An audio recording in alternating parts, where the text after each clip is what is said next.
सत्य, विश्वास आणि वेग म्हणजेच पुणे हेराल्ड. विमाननगर परिसरात विना परवाना पहाटे 5 वाजेपर्यंत सुरू असलेल्या द नायर रेड जंगल या पबवर राज्य उत्पादन शुल्क विभागाने धडक कारवाई केली. पबमधून 178 विदेशी दारूच्या बाटल्या जप्त करण्यात आल्या, तर 50 आरोपींना ताब्यात घेतल्याची माहिती एक्साईज विभागाच्या वतीने देण्यात आली.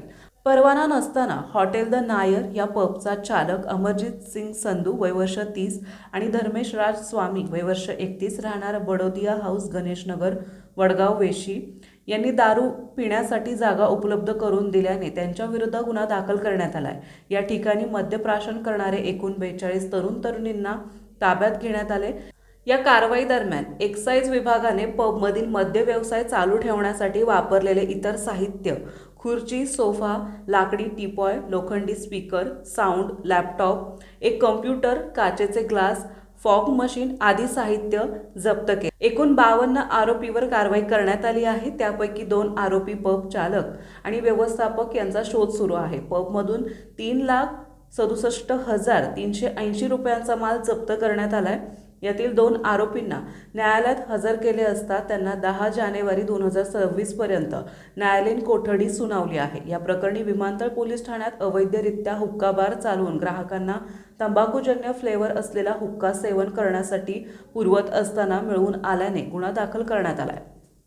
काल दिनांक 27 डिसेंबर 2025 रोजी पहाटे 5 वाजता अधीक्षकांच्या उपस्थितीमध्ये नायर पब विरुद्ध कारवाई करण्यात आलेली आहे. पहाटे 5 वाजेपर्यंत अवैध पद्धतीने हा पब चालू होता. तेथे एकूण 52 जणांविरुद्ध त्यांच्या विरुद्ध कारवाई करण्यात आलेली आहे. त्यापैकी 42 युवक युवती तेथे मद्यप्राशनाकरता उपस्थित असल्याचे आढळून आले. तसेच 10 व्यवस्थापकांविरुद्ध गुन्हा नोंद करण्यात आलेला आहे.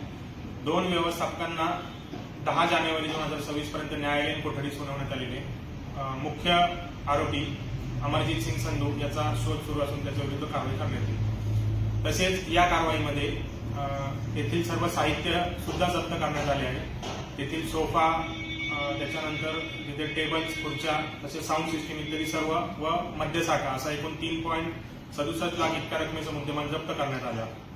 राज्य उत्पादन शुल्क विभागाच्या वतीने आवाहन करण्यात येते की अशा प्रकारे बेकायदेशीरपणे अवैध कोणताही परवाना नसताना पार्ट्यांचे आयोजन करण्यात येऊ नये, अन्यथा कठोर कायदेशीर कारवाई करण्यात येईल.